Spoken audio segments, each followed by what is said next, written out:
नमस्कार। गौरा बादल चरित चौपाई, जिसे गौरा बादल पद्मिनी चौपाई भी कहा है, गौरा बादल चरित चौपाई भी कहा है, इस ग्रंथ की रचना कवि हेमरतन ने की और इसका कथा सार हमने पहले 2 भागों में देखा। आज हम इसके तीसरे भाग की चर्चा कर रहे हैं और इसके बाद में हम इसके मूल पाठ को देखें।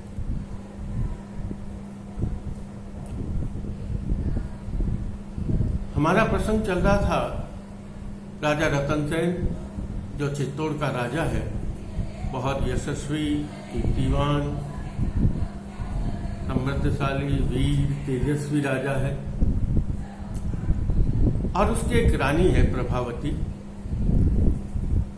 उन दोनों के बीच भोजन को लेकर एक प्रसंग हो जाता है और राजा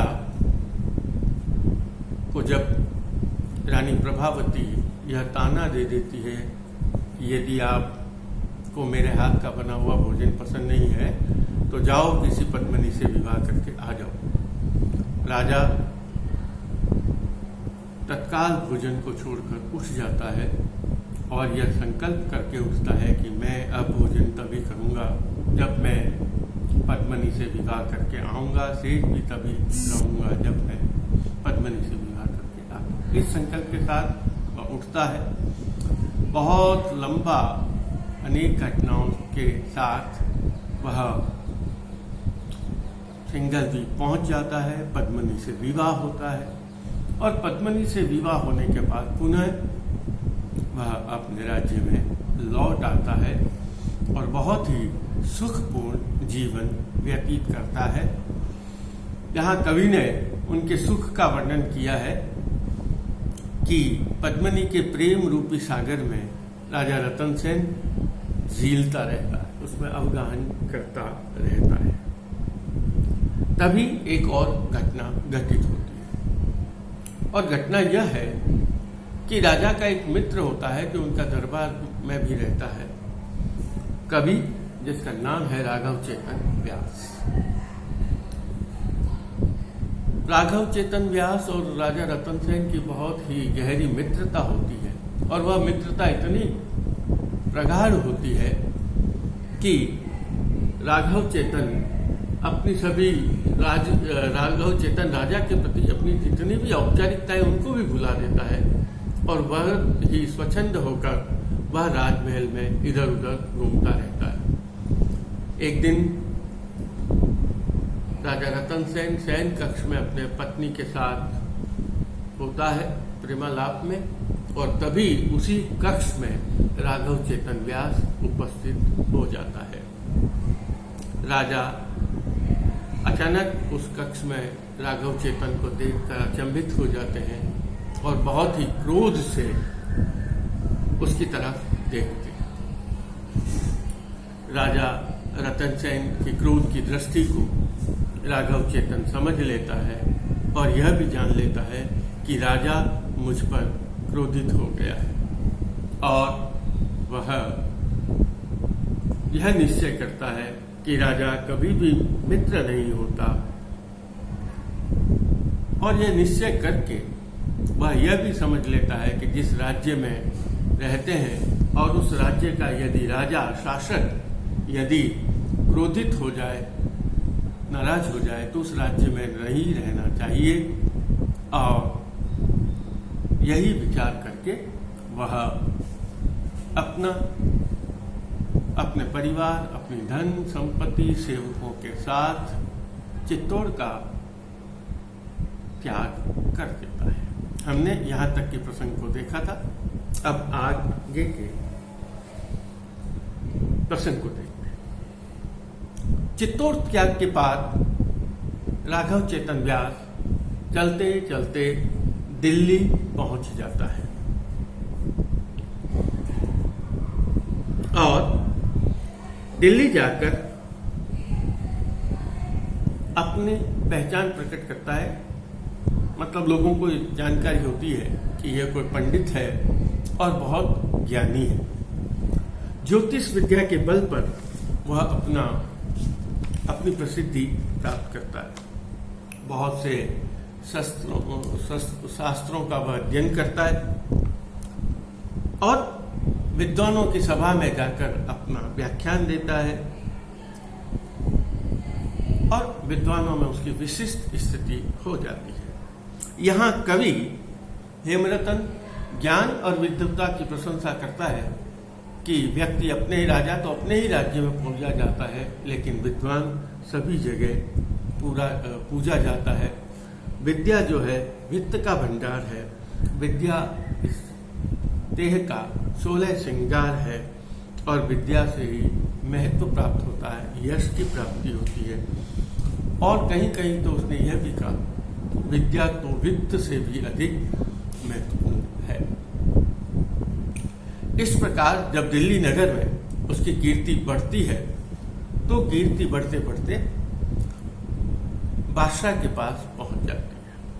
वहां उस समय दिल्ली में अलाउद्दीन खिलजी का राज्य है और कवि ने यह लिखा है कि सभी लोग, सभी छोटे राजा उसको प्रणाम करते हैं और उसका एक छत्र राज्य है। वह जब राघव चेतन व्यास की प्रसिद्धि को सुनता है तब वह राघव चेतन व्यास को अपने दरबार में उपस्थित होने के लिए आमंत्रित करता है। वह वहां उपस्थित होता है और अपनी विद्वता से अलाउद्दीन खिलजी को प्रसन्न कर लेता है। रोज रोज नई नई कथाएं, कवित्व, विद्वतापूर्ण बातें करके वह अलाउद्दीन खिलजी को प्रभावित करता है। एक दिन उसके मन में जब अलाउद्दीन खिलजी की निकटता बढ़ने लगती है तब उसके मन में यह विचार आता है अभिमान पूर्वक कि राजा रतन सेन ने मेरा अपमान किया था और मैं उस अपमान को कैसे समाप्त कर सकता हूं। और जब यह विचार उसके मन में आया तो कवि लिखता है आज दिन तक जब वो राजा रतन सेन का सेवक बना हुआ था, राजा रतन सेन उसका स्वामी था, लेकिन इस विचार मात्र से ही वह अपने स्वामी धर्म से विमुख हो जाता है और वह राजा रतन सेन के विरुद्ध षड्यंत्र करने की बात को सोचने लग जाता है। उसके मन में यह विचार आता है कि रानी पद्मिनी के कारण ही राजा रतन सेन ने मुझे अपने से अलग किया, मुझे अपमानित किया। क्यों न कोई ऐसा उपाय करूं कि रानी पद्मिनी जो है वह अलाउद्दीन खिलजी से अलग हो जाए। वह इस संबंध में विचार करता रहता है, षड्यंत्र करता रहता है, लेकिन अपनी बात किसी के आगे प्रकट नहीं करता।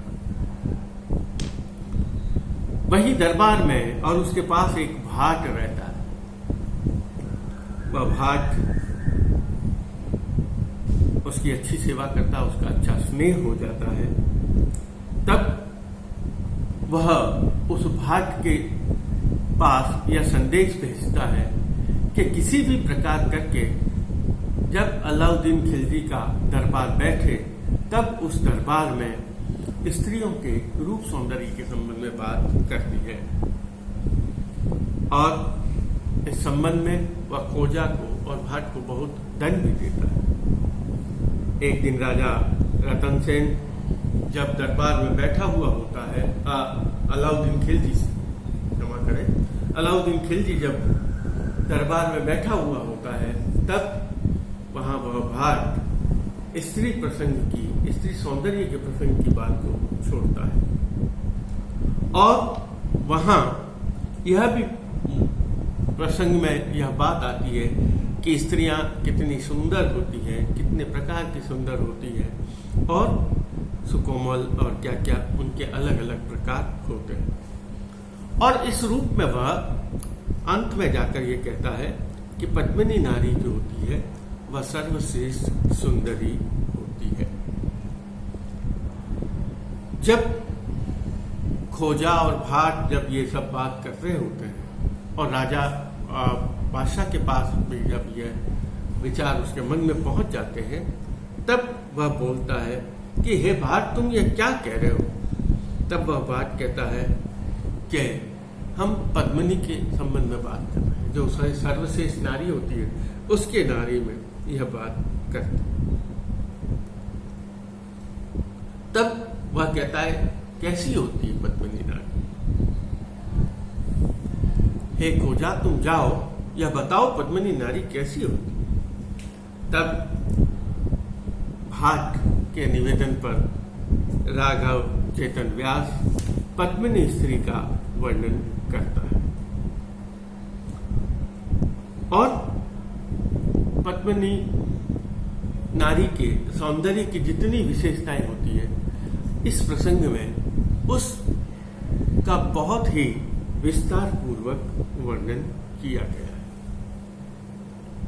और यहां यह भी बताने का प्रयास किया है कि संसार में, इस पूरे विश्व में यदि कोई सर्वश्रेष्ठ स्त्री है तो वह पद्मिनी है। उसके आगे जो नारियों के सौंदर्य के और प्रकार बताए, चित्रिणी, हस्तिनी, सुंखिनी, उन सब का भी वर्णन किया गया है, वो भी किया। तब जब पद्मिनी के इतने रूप सौंदर्य को सुन लेता है, अलाउद्दीन के मन में पद्मिनी की लालसा जागृत होने लगती और वह राघव चेतन व्यास से कहता है कि मेरे हरम में, मेरे अंतः महल में 360 रानियां बेगमें, और तुम उनमें से यह देख के बताओ कौन पद्मिनी है। राघव चेतन कहता है, मैं ये कैसे कर सकता हूं? आपके हरम की स्त्रियों को मैं कैसे दीदार कर सकता हूं, कैसे देख सकता हूं? तब बादशाह एक मणि कक्ष बनाता है और उस मणि कक्ष में दर्पण में सभी रानियां एक एक करके आती है और उस दर्पण में राघव चेतन व्यास उनके प्रतिबिंब को देखता है और उनके प्रतिबिंब को देखने के बाद वह राजा को कहता है कि आपके हरम में हस्तिनी है, चित्रिणी है, संखिनी है, लेकिन पद्मिनी नहीं है। तब पद्मिनी को प्राप्त करने के लिए अलाउद्दीन खिलजी के मन में बहुत उत्साह जागृत होता है, एक तीव्र वेदना जागृत हो जाती है कि मैं बादशाह हूं और मेरे हरम में पद्मिनी नहीं, यह कैसे हो सकता है? अब उसके मन में केवल पद्मिनी का ही विचार रह जाता है और वह यह भी कहता है किसी भी प्रकार करके मुझे पद्मिनी को प्राप्त करना है। और वहां यह भी प्रसंग पुनः आता है, अलाउद्दीन खिलजी भी यही प्रतिज्ञा करता है कि मैं भी पद्मिनी के बिना सेज पर नहीं सोऊंगा, सुख का अनुभव नहीं करूंगा। इस तरह की वह भी विचार प्रस्तुत करता है और राघव चेतन को कहता है मुझे वह स्थान बताओ जहां मुझे पद्मिनी मिल सकती है। तब और यह भी कहता है किस प्रकार मैं पद्मिनी को प्राप्त कर सकता हूं, कहां से प्राप्त कर सकता हूं, यह बताओ। तब राजा राघव चेतन व्यास बादशाह अलाउद्दीन खिलजी को कहता है सिंघल द्वीप में जितनी स्त्रियां हैं वो सब पद्मिनियां हैं और यह सिंघल द्वीप दक्षिण दिशा में है और उसके बीच में बहुत सारा समुद्र आता है और उस समुद्र में पानी का वेग इतना अधिक है कि कोई भी उस सिंघल द्वीप में पार नहीं पा सकता है। बादशाह इस बात को सुनता है और इस बात को सुनकर कहता है कि मेरे सामने समुद्र की क्या शक्ति जो मेरे मार्ग को रोके, और अपनी पूरी सेना को सजाकर बादशाह समुद्र की ओर प्रस्थान करता है, दक्षिण दिशा के समुद्र की ओर, और समुद्र के किनारे आ जाता है। यहाँ जिस प्रकार सेना के प्रस्थान का वर्णन काव्य में किया जाता है, ठीक वैसा ही वर्णन यहाँ किया है। पूरी इतनी लंबी दूरी दिल्ली से लेकर दक्षिण दिशा तक की दूरी पार कर समुद्र के निकट आते हैं, और वो ये कहते हैं कि मैं इस समुद्र को पाट कर सिंघल द्वीप में जाऊंगा, और सिंघल द्वीप को पकड़कर पद्मिनी को मैं लेकर आता हूं, तभी मैं असल में बादशाह कहलाने के योग्य हूं। इस कार्य के लिए वह नई नई नावों को बनवाता है और समुद्र को पाटने का प्रयास करते लगता है, लेकिन उस समुद्र की शक्ति के आगे अलाउद्दीन खिलजी की शक्ति बिल्कुल तुच्छ हो जाती है, बिल्कुल कुछ भी नहीं कर पाता, और खूब सेना का नुकसान हो जाता है। बहुत सैनिक मर जाते हैं, नावें मर जाती है, धन का व्यय होने लग जाता है, लेकिन कोई भी न तो समुद्र को पाट सकता है, न ही उस समुद्र को पार पा सकता है।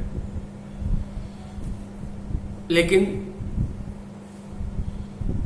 बादशाह को मना करने की किसी की हिम्मत नहीं, बादशाह के पास ये बात कहने की हिम्मत नहीं, और बादशाह को तो पद्मिनी के अलावा कुछ भी नहीं सूझता।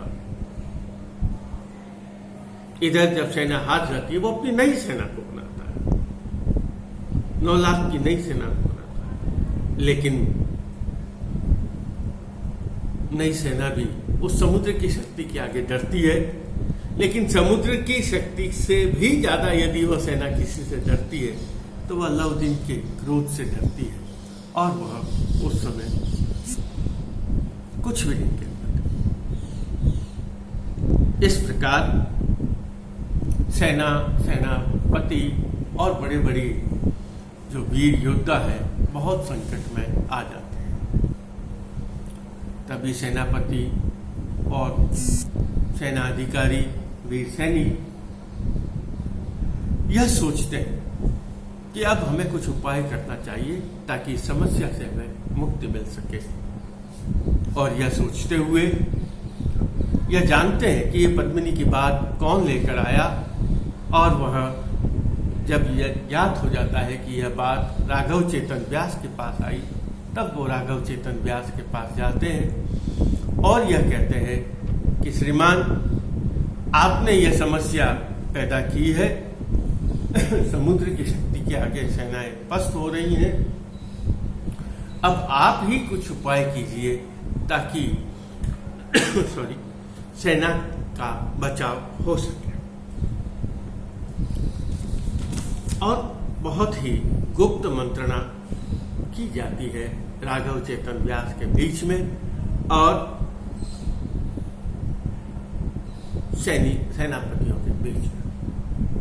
तब राघव चेतन और उनके बीच में यह उपाय करते हैं कि कुछ नई नौकाओं को तैयार किया जाए और ऐसे सैनिकों को तैयार किया जाए जो कि जिन्हें बादशाह जानता नहीं, और बहुत यथेष्ट धन को भी तैयार किया जाए, वस्त्रों को तैयार किया जाए, भेंट की वस्तुओं को तैयार किया जाए, और वह सब कुछ अपार मात्रा में वो धन, भेंट और सैनिकों को बादशाह के सामने प्रस्तुत किया जाए और यह कहा जाए कि सिंघल द्वीप का स्वामी ने हमें आपके पास सेवा में भेजा है और वो आपकी वीरता की प्रशंसा करता है और यह कहता है मेरा जो कुछ भी है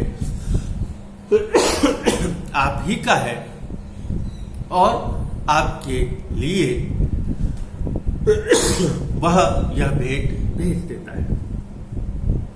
तब राजा अलाउद्दीन खिलजी के पास यह राघव चेतन व्यास का उपाय पहुंचता है और राघव चेतन व्यास की यह उपाय काम आ जाता है।